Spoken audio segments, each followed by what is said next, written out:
Yep, correct. Okay. All right, here we go. And welcome everybody that is joining us on Facebook here. I'm about to go live on the air with Chris Shives from the American Heart Association. So stand by. Mornings in the country. Good morning. It is Gene Curtis, and I am joined right now by Chris Shives from the American Heart Association. And this is a very important week, isn't it, Chris? It is, yes.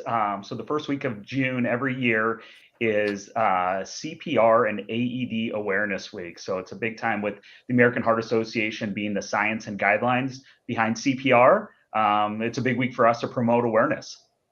All right. And most people have taken at least some form of CPR, but myself, I took CPR classes when I was in high school, which, if you can't tell by the gray beard, was a couple of years ago. Yep. Is this something that you probably need to get a refresher course on to help you keep up to date? Yeah, absolutely. Well, being a refresher course is a little bit different. So the American Heart Association really looks at CPR as two ways to do it. So there's the ones that comes with compressions and breaths. So you probably were trained and you go through a 2-hour certification. But back around 2007, the American Heart Association adopted what we call hands-only CPR, and anyone can do it. And it's two simple steps. The first step of hands-only CPR is to call 911 and start that chain of survival, recognizing someone's gone down and they need compressions to get that heart pumping again. So step one is calling 911, and step two is pushing hard and fast in the center of the chest. We know once you start making compressions on that chest, you're going to get that blood flowing and increase the chance of survival for someone that goes into cardiac arrest where that heart stops. So, the important thing is getting EMS coming your way, and that's calling 911. But the next step is getting those compressions started. So as far as getting another course, that's always great to do, but not required to be a lifesaver.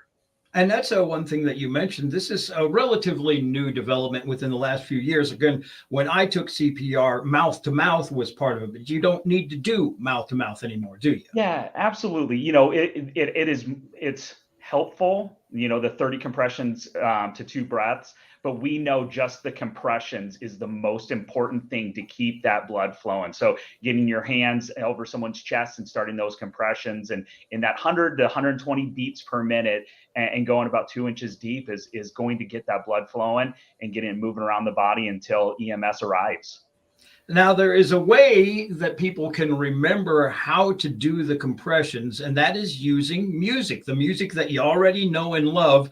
There's certain songs out there, and I'm going to play just a clip. This is kind of the OG, and it's got a little bit of irony to it, too, but it's the Bee Gees' Staying Alive is like the perfect song, and I'll just play a little bit of it here. That beat right there, that's the compressions you want to do kind of at that pace, don't you? Correct. Yes. And I think that's the one we were all taught to know, but we know there's so many other songs that land in that 100 to 120 beats per minute. So yeah, music can be a great reminder when you're in an emergency, because usually about 75% of the time someone goes down with cardiac arrest, it's going to be outside the hospital. And a lot of times that's going to be for us at home. So if we're performing CPR on a loved one, a coworker, someone that's important to us, that adrenaline starts. So having something like familiar, like a song, can really help you through a pressure situation. And you have given us a list of suggestions of country songs that will work too, because of course there's a lot of up-tempo ones, and our listeners primarily listen to country music. I'll give you a couple examples here. Here's an earworm that once you get this one stuck in your head, you're going to be able to remember the beats. But a little Luke Bryan here. There's that 120 beats again. Get that song in your head and you get the rhythm right there. That one would work great, wouldn't it? So, absolutely. And we've got some old school country too that I'm going to dial up here. Matter of fact, Alex just brought up earlier this morning that on this date, this song went #1, and this is another great one for doing CPR. Again, that old familiar beat there. That's the rhythm that you want to keep when you're doing the chest compressions. And you can sing along while you're doing it now, since you don't have to do mouth to mouth, right? Hey, there you go. Absolutely. So there you go. There's a couple of suggestions also in there. Jolene, a very popular Dolly Parton song, a big hit right now by Lainey Wilson, Wildflowers and Wild Horses. You got a whole list of suggestions, just songs that you want to get in your head so you can get that rhythm, right? Absolutely. Well, let's talk about the Nation of Lifesavers. What you want to get the word out with that? Absolutely. So the one thing we recognize is about 1 out of every 3 people are confident and know feel like they have the knowledge to perform hands only CPR. But that leaves 2/3 of our residents here in the state of Nebraska and our communities that don't feel like they're confident to take action. So what we're promoting and why I'm here today is talking about our hands only CPR to create that awareness. But our goal by the year 2030, and that seems like a long time away, but a lot we want to accomplish is to make sure there is one person in every household knows how to perform hands-only CPR. And we've talked to those through those 2 steps: call 911 and push hard and fast and center of the chest. And we hope by getting one person with that knowledge and confidence in each household, we're going to increase that chance of survival. Because right now the statistics aren't good. Only about 1 out of every 10 people that go down with a sudden cardiac arrest outside of a hospital are going to survive.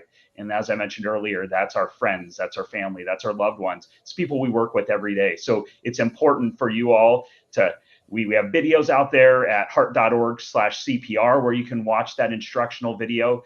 And to be honest, also, women are less likely to receive CPR than men. And a lot of that comes to the pushing in the chest and just that kind of stigma. So knowing that there's bystander laws that cover people for taking action if you're trying to help someone. So it's about knowing how to do it, but knowing is the first step to actually using it if you need to do it.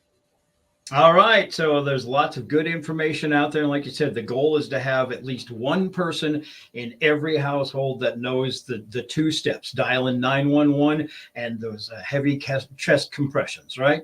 Absolutely. All right, Chris, thank you very much for taking a few minutes to talk to us. Last second here again, toss out where people can find more information about becoming a Nation of Lifesavers. Yeah, absolutely. So if you go to www.heart.org/CPR, you can get instructions, watch videos, but also when we talked about those courses to get trained, you can find the local class near you to sign up and get fully trained and certified. All right, excellent. Well, thank you very much. It is CPR week, and we want to get the word out there. So, Chris, thank you for taking a few minutes, and we'll talk to you again hopefully in the future, okay? Thanks, Gene. Have a great Friday.